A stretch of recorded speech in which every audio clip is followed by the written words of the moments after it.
민주당 김한교 의원이 일요일인데도 정론관에 와서 기자회견을 했어요.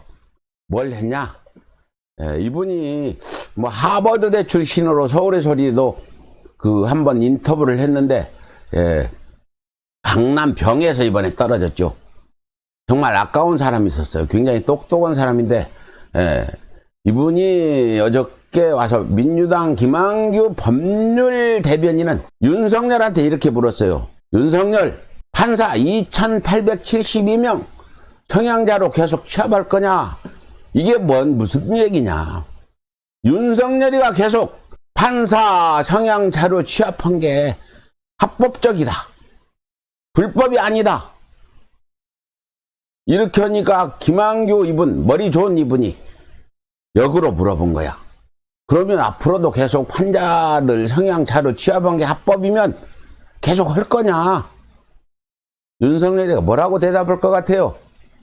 계속 취합한다, 앞으로는 안 할 거다, 계속 취합한다 하면은 이것도 큰 문제가 되겠죠. 판사들이 또 야단이 나겠죠. 그런데 취합을 않겠다, 취합을 않는다고 하는 거는 과거의 취합 판사의 정보들을 사찰한 거, 이게 불법을 인정하는 이런 것 같습니다. 이 김한규 법률 대변인이 이렇게 머리를 써가지고 어저께 기자회견 했는데, 김한규 더불어민주당 법률 대변인은 29일 대검찰청 수사정보 담당관실에서 특정 재판부 판사들의 신상 정보와 세평등을 수집한 것에 대해 사찰이다, 이것은 분명히 사찰이다 하면서 윤석열과 판사 사찰 의혹을 부인하며 재판부 문서 문건을 공개한 변호사에 대해 법률적 문제점을 짚었다. 판사 개개인이 독립적인 사법기관인데 판사한테는 대법원장도 어떻게 할 수 없어요. 판사는 판사 마음이야. 재판은 때 자기 재판부의 어떤 재판 과정들은 누구도 관여하면 안 되는데, 김한규, 그러면서 변호사인 김한규 법률 대변인은 윤석열 검찰총장에게 2872명의 성향 자료도 공소유지 목적으로 앞으로 계속 취할 것이 물었다. 어떠세요, 김한규? 앞으로 이걸 공소유지를 위해서 한명숙 수사한 검사, 조국 전 장관 수사한 검사 등등의 이런 자료들을 취합을 했는데, 그럼 앞으로도 계속 공소유지에서 판사들의 이런 성향 자료를 취합할 거냐, 이렇게 물어봤죠. 김한규 대변인이 기막힌 그런 전략으로 윤석열을 몰아붙이는 어제 기자회견이었다, 이렇게 보고 소개를 해드리는 겁니다.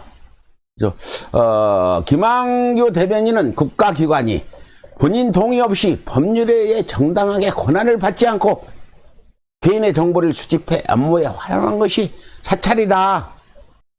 김한규 대변인은 미행과 도청만 해야 사찰이냐?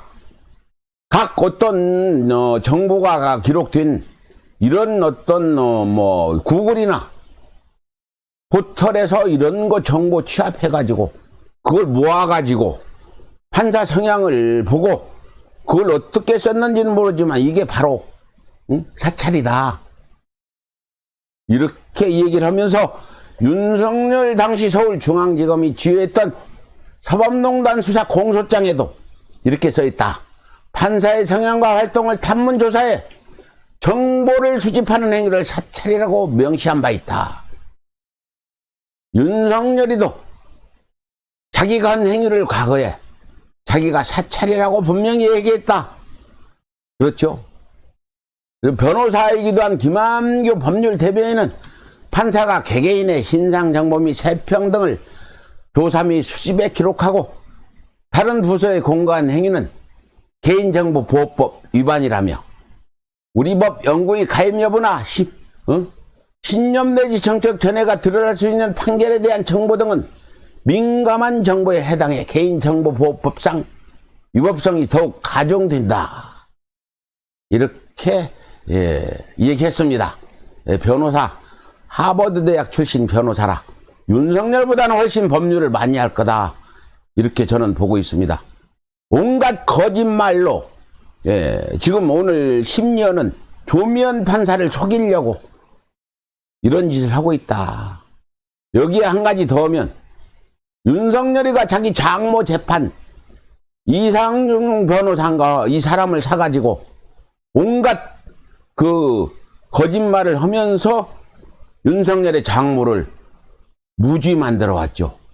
책임 면제 각서도 변호사가 쓰라 해가지고 써가지고 이상한 교목의 법거라지 마냥 법을 빠져한 짓을 윤석열이도 얘기해 줬겠죠.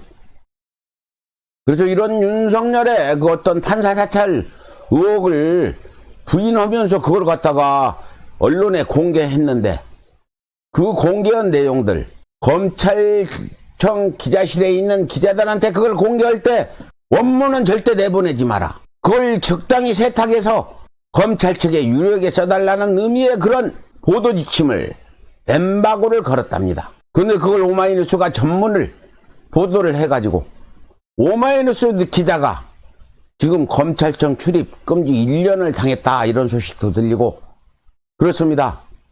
검찰청에 있는 출입 기자들은 검찰청 홍보 담당을 갖다 편집국장이라 부르고 지시하는 대로 그대로 베껴 쓰지요. 제가 가서 그 법무부 기자실 고등검찰 기자실에 가서 야단도 쳤는데 세상에 기자들이 자기들한테 먹이 던져주는 보도자료 던져주고 단독기사 던져주는 이런 검찰청 담당 홍보 담당 그 직원을 편집국장이라고까지 부르는 이런 우스운 일이 지금 수십 년간 이어져 왔고 오늘 지금 벌써 청와대 청원에 검찰청 기자실 해체해라 20만 명 됐죠. 어제 저녁에 보니까 19만 6천 명인가 5천 명인데 3일 만에 20만 명이 됐어요. 예, 추미애 장관님께 다시 한번 말씀드립니다. 예, 이 검찰청의 법무부의 출입 기자실 폐쇄는 법무부 장관 권한으로 될 것 같은데 내일 열리는 검찰위원 모레 열리는 윤석열 징계위 끝나고 나면 바로 지시해서 20만 넘었어요. 예, 바로 검찰청 기자실 국회같이 먼저 가는 사람은 임자다. 책상을 따로 지정해 주는 게 아니고 아무나 먼저 가면 앞에 앉고 자리 차지하는 지금 이런 청와대나 각시 심지어 군까지도 전부 브리핑 룸으로 만들었는데 검찰청도 브리핑 룸으로 만들어서 우리도 들어가서 브리핑을 들을 수 있게 그렇게 좀 해주십사. 이게 바로 언론 개혁의 한 일환이고 검찰 개혁의 일환입니다. 마지막으로 김한규 대변인이 윤석열한테 물은 게 있으면 이게 중요합니다. 뭘 물었냐 김한규 대변인이 윤석열에게 묻는다. 당신의 주장처럼 법령상 허용되고 공판 유지를 위한 정당한 행위라면 과거에도 이러한 정보 수집을 해왔냐? 이렇게 물었습니다. 과거에도 이런 짓 해왔냐? 물론 해왔겠죠. 이보다 더 했겠죠. 미행도 하고 사찰도 했겠죠. 그리고 작년 말 기준 판사가 2,872명인데 2,872명의 청약에 대한 자료도 공소유지라는 목적으로 앞으로 계속 취합할 건지를 묻는다.